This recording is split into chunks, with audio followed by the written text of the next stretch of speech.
Good evening, everyone. How are we doing? Good? We're here, guys. Closing night. How are we feeling? If you've been with us on this whole journey, thank you so much. We're really excited to have had this whole festival experience with all of you. My name is Pulkit Datta. I am the artistic director of ISAF, and it's been an honor to be doing this festival for you guys.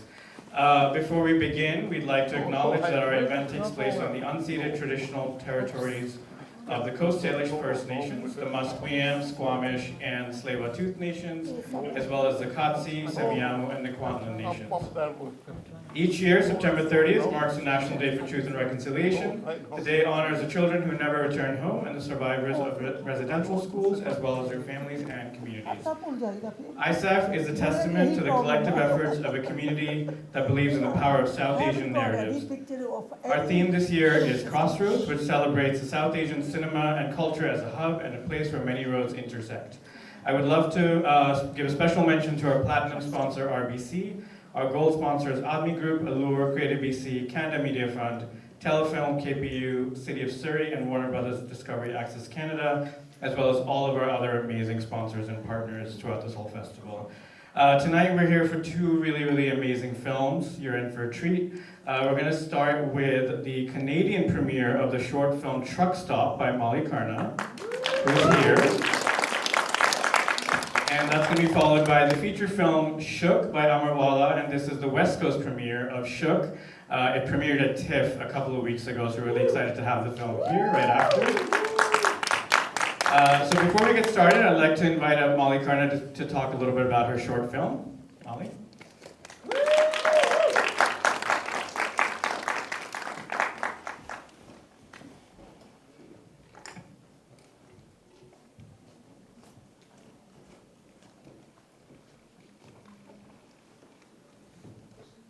Hi Molly, how are you? Hi, I'm good, how are you? Good, thanks.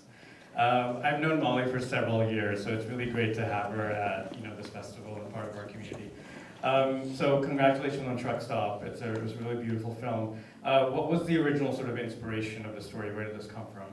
Yeah, so Truck Stop came from when I first stopped at one of these truck stops that's basically a Punjabi dhaba. And at the time I didn't realize it, but these dhabas line the American highways. And what really struck me was how they're in the most remote places all over the US. And you'll be in the middle of the desert driving through and you stop inside one of these truck stops and it's like an oasis. And you're inside and it's all aunties and uncles making roti, all these Punjabi truckers speaking Punjabi. And I had never experienced anything like it before. So it was really exciting to find this world. And because the truck stops are in such remote places, what I was left wondering was, why do the people who stay here, like the truckers can come and go and eventually return back to their homes, but the folks who work at the truck stops have to live there and stay there in these like really remote places. So the question that I was left with was, why would someone choose to stay? And that's kind of what the film is examining. Yeah, and I love that you're focused on such a specific part of society and our society, right? Your film explores the themes of belonging and community. Can you speak a bit about that and why that was important? Yeah, so the idea of like being in a rural place and needing to create or find your own community is something that is what I had to learn growing up as well. And so the lesson eventually is that you have to create the community that you're looking for and find it wherever you are. I love that message. I think that applies to all of us here too, right? Mm-hmm. Wonderful. Well, thank you so much. Anything else in terms of what's next in the journey of Truck Stop? Anything you'd love the audience to know? We are making a feature version of Truck Stop, so if you're curious about it, please find me out. And yeah, it's such an honor to be here at ISAF, and thank you so much for having me. All of the films here have been absolute bangers, so kudos to the programming team and the filmmakers, and I'm really happy to be here. Well, thank you so much. All right, we'll get started with both of these films. Enjoy, and we'll have a Q&A with director Amar Wala for Shook right after.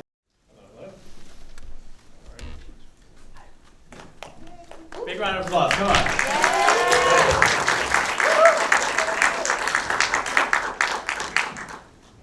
Welcome to Surrey.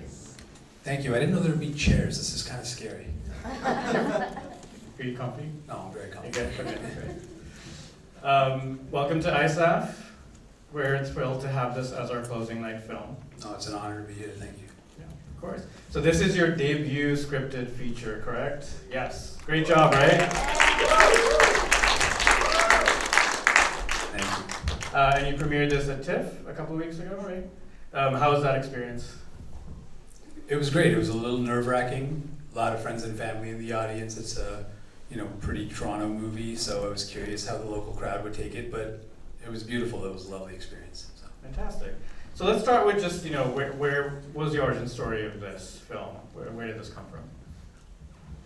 Sure, yeah. I mean, as you could probably tell from the dedication at the end of the film, that it is a very personal film. It's very closely rooted in a lot of my mid and late 20s when I was sort of an aspiring filmmaker living in Scarborough, which is a suburb of Toronto that a lot of immigrant communities kind of live in, but feels, even though it's very close to the city, feels very distant from the city, just in terms of its connection to the city's power structures and things like that. So around that time, a couple of things kind of happened all at once within my family. My parents' kind of marriage ended, and not long after that, my dad was diagnosed with Parkinson's disease. So when I sat down to write again after years of making documentaries, I really wanted to get back into scripted filmmaking. This is just kind of where I went as I started to write. I kind of went back to that time in my life, and it wasn't just about sort of my dad's illness, it was also just about that time in your life when, school is in the rear view, but you have no idea what your next steps are supposed to be as an artist, right? It's kind of this hazy moment in your life that I think a lot of people can relate to, not just in the arts. So, yeah, that's kind of how it began. Often the first feature is always the most personal, right? So there's a lot of, obviously the key themes in this film about kind of feeling lost and kind of trying to figure out what you want to do, who you are, and where you belong in relationships in your life. Was this sort of a cathartic process for you, considering it was so personal, like to make this film? No. I mean, I think I'd already dealt with most of it by the time I got there. It's been a long time since my dad's diagnosis. His illness is steady but progressing. Parkinson's is a difficult one. The other kind of like interesting things that happened around that, actually, the other thing I should say is, while the kind of like friction between the characters is fictional, most of the characters are fictional, a lot of what you see about the dynamics between all of them are fictional. There are some elements that are actually true that I think were kind of amazing enough that made me want to write the story, which is that Dr. Dave is a real person. One of my best friends did actually become a neurologist right around the time my dad was diagnosed. So that was like obviously a horrible thing that was happening, but a stroke of luck that a lot of people who get this diagnosis don't have, right? So we felt very privileged in that moment. It's not cathartic because I felt like I'd already kind of personally dealt with it at that time. My family was very supportive of making the movie, even though it does touch on a lot of personal things. But I think they understood why, as a South Asian filmmaker, I also wanted to do that, right? Because personal films can be difficult for us, but also in Canada, we don't get the opportunity to do this very often. We don't get the opportunity to make smaller, more personal, more intimate films. It always seems like it has to be about our immigration stories or diaspora stories or big stories about trauma and racism and pain. But the indication that we get as filmmakers is that the smaller stuff, the stuff that makes us feel like we have something to share with everybody, that's the stuff that you rarely get to see in cinema, at least in the West, right? And that's what we loved about it so much too, is like it's so relatable, right? It is like exactly what you said. It's like this everyone's kind of story in a way, and we don't get to see a lot of that, which is great to see. You mentioned you come from a doc filmmaking background, so I want to understand what was the benefits of what were the skills you brought over from doc filmmaking to making this, or what were the challenges as well? I'd started off always expecting to be a scripted filmmaker. I went to film school with that intention. All my student films were all scripted films. I kind of moved into doc primarily out of necessity, just because the walls in the industry are much higher on the scripted side. With documentary, because it requires less resources to start, you can just kind of grab a camera and go, and that's kind of what I did. And I did fall in love with the art form as I was working in it. And then what happened was, the typical thing, we kind of grind out a micro budget feature your first time. It luckily for us did well, you know, on the festival circuit, established our reputation as filmmakers, but we were broke and had no idea how to actually make money in the industry. And so documentary, because I had built that reputation, became a way to start directing episodic work and series and kind of keep my foot in the industry and learn how to actually be a working filmmaker.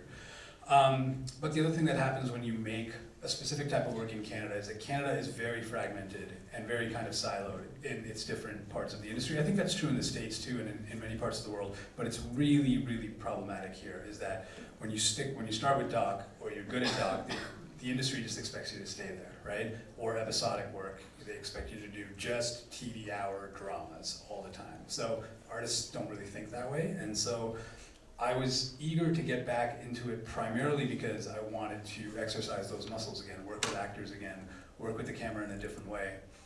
And to answer your question about how doc sort of helped or what were the challenges, I didn't feel any challenges that sort of arose from the doc side of things. If anything, it gave me so much confidence that I know how to cover a scene, that I know how to kind of put something together in the edit room, because you know, with documentaries, you walk into a space you've never been to before, with people you've never met before, and in a couple hours you have to cover a scene that's going to cut seamlessly. And once you get good at that, this is kind of a cakewalk, right? So. No, that's great.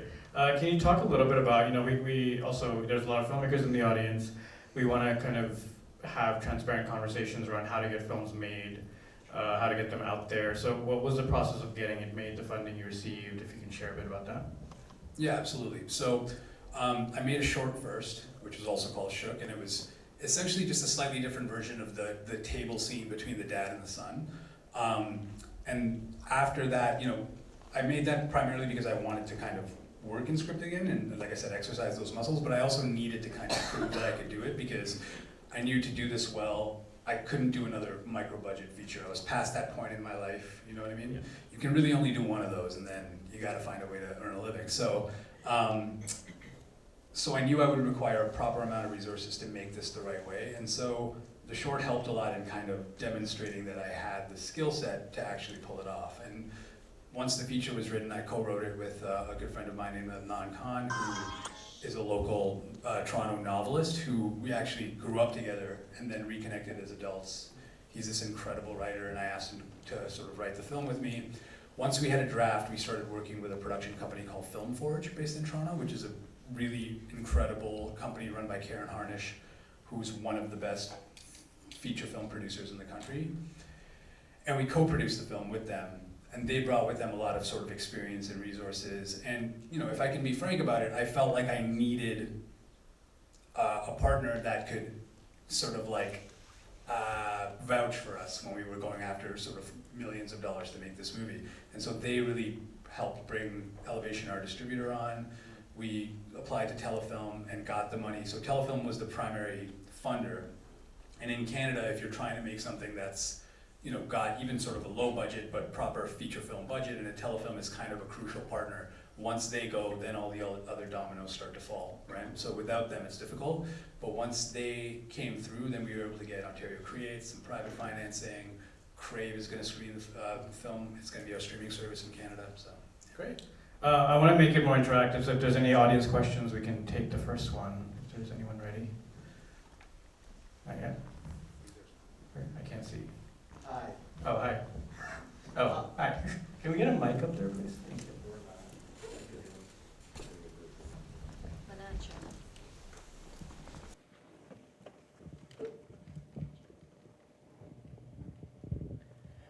Hey there. Love the film, and if you couldn't hear, we were laughing throughout the film. And I sort of wanted to talk about that. The tone of the film ranges from incredibly vulnerable and honest to immediately one witty joke that has everybody laughing. And I thought that was something that was dealt with incredibly well. What was it like going into the film, knowing that you were going to strike that balance with the script that you had?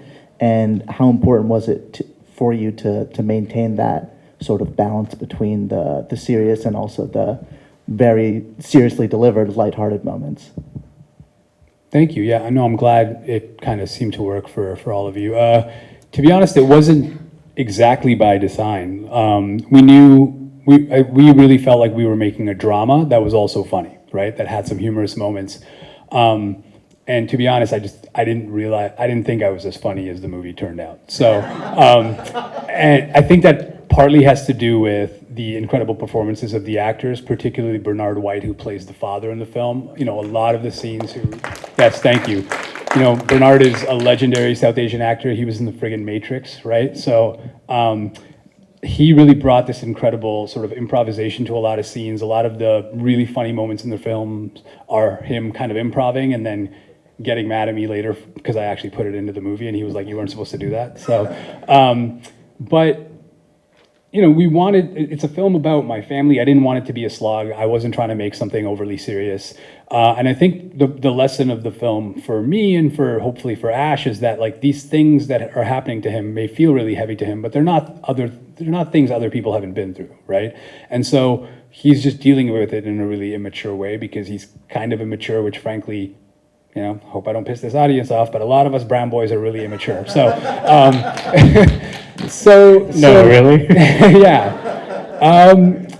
And so, yeah, something interesting happened in the edit, actually. Our first cut of the film, which is very close to the cut that you've seen here, it's not that different. There were some other jokes that were a little bit broader and a little bit bigger.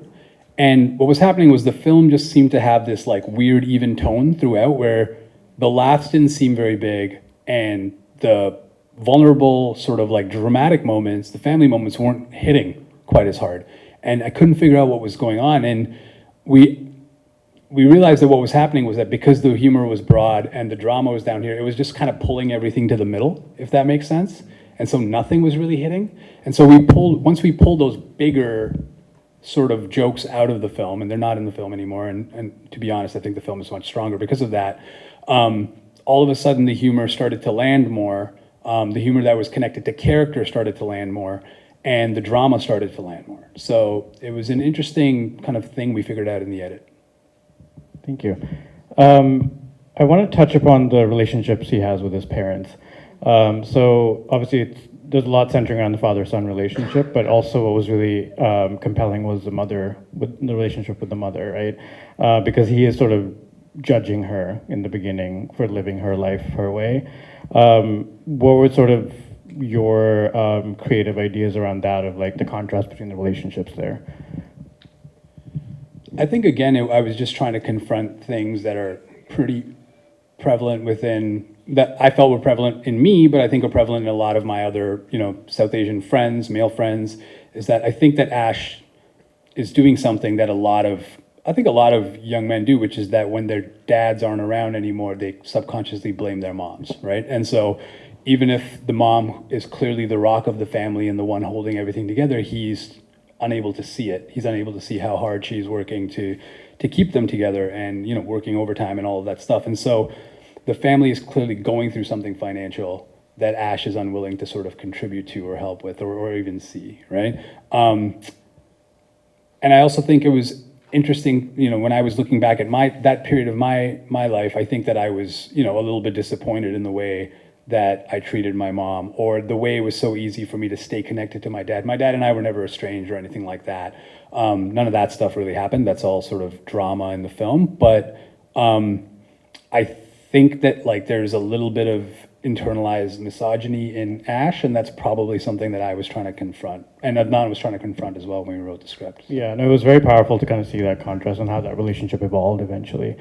Any other questions from the audience? Yes, right there. Oh, can we get a mic up there?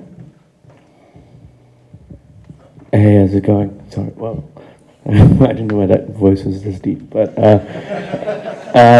by the way, I love the film, and my question is, it felt like this sort of meditative ride I went on, and that was sort of these montages of when they're walking and you just go up and look up at the tree, or when they're in the train or the car, you're seeing the environment around him. How much of that was in the script, and how much of that came up afterwards when you shot that, and how intentional were you about that choice? Most of it was in the script. it was something that I wanted to kind of really shoot in a very specific way, and I felt like I needed to put it in the script so everyone was on the same page when the team kind of got brought onto the project. And I think it's just stuff I really like in cinema. I like those slower moments. I like those moments of introspection. It's a film that has a lot of talking and a lot of, you know, friction between people and a lot of those dynamics, and I felt like it needed that breathing room, those textures.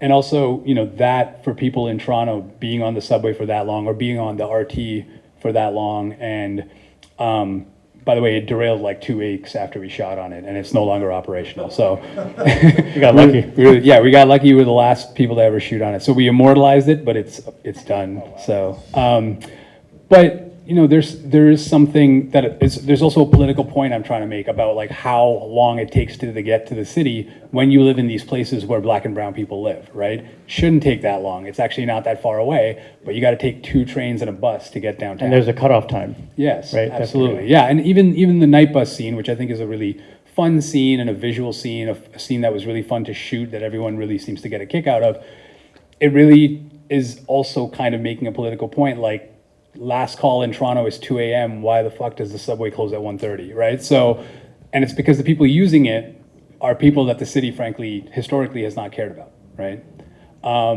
So yeah, it was partly just about adding some moments of space and breathing room and beauty to the film and an excuse to use really good music. But also we were making a political point. The music was great. Is that soundtrack coming out sometime?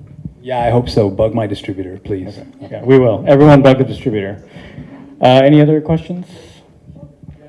Up there at the top. Hi.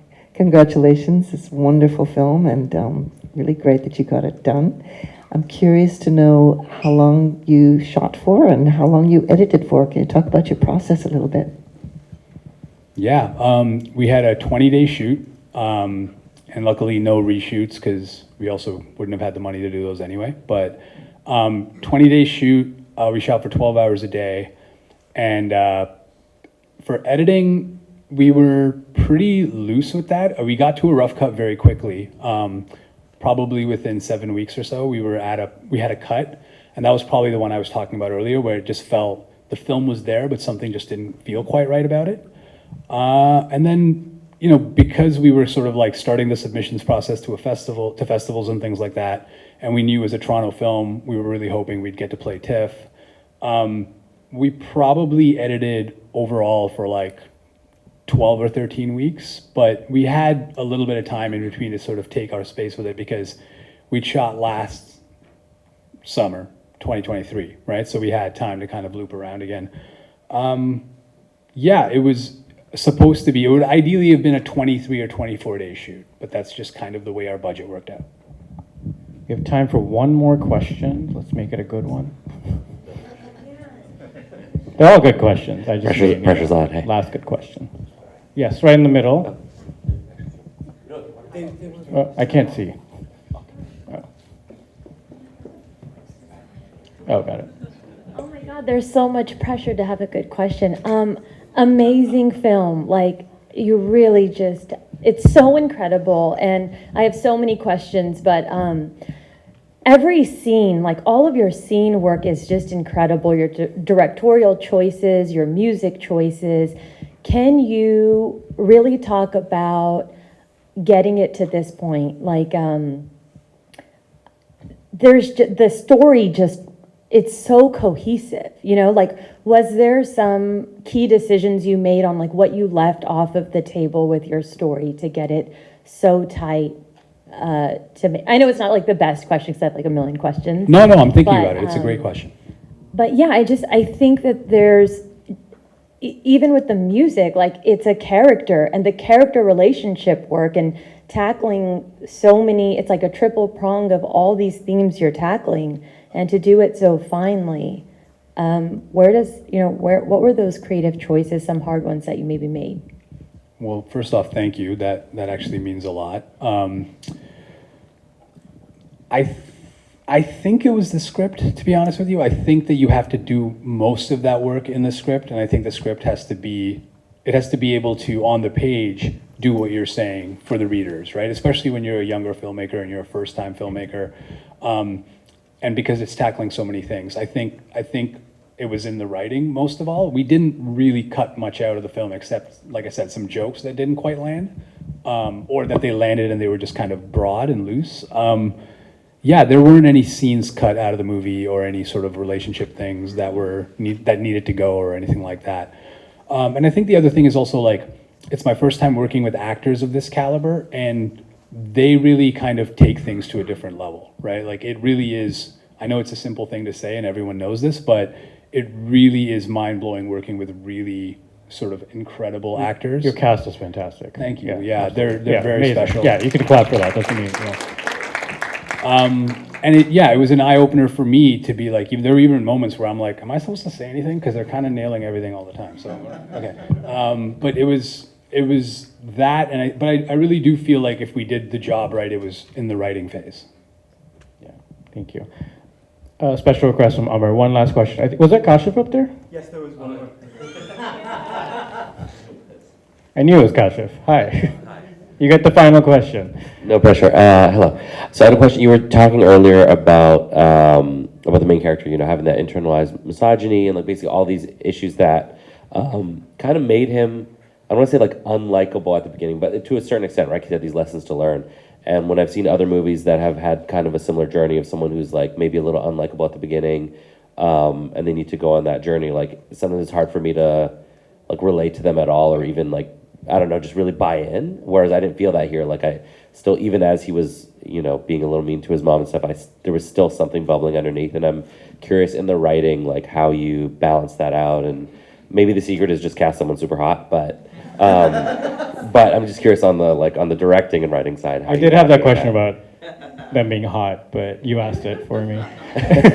Well, what was your question? Why is Summer so hot? Why? Oh, why is he so hot? Well, I mean, that part is. But Kashif's question is yeah, more you'd have to important. ask his parents or God or something, or whoever built him in a lab.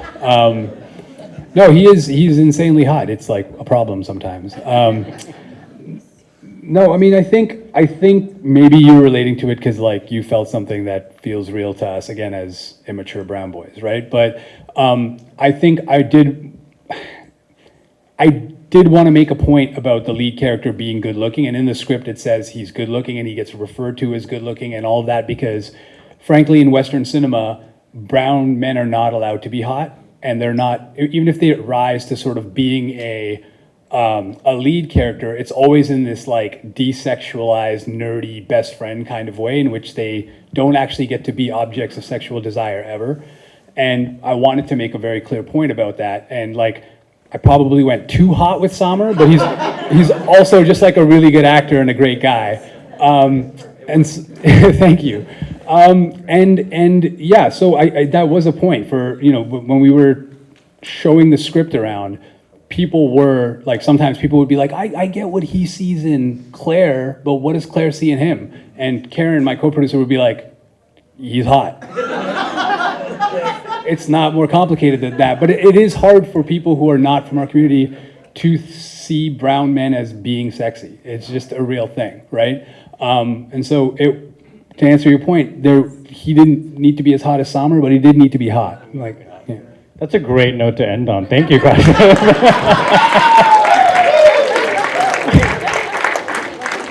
We're all hot, guys. Celebrate that. All right, on that note, thank you so much, Amar. This was a pleasure. Thank you. Thanks for having Congrats us. on Thank show. you for having the film.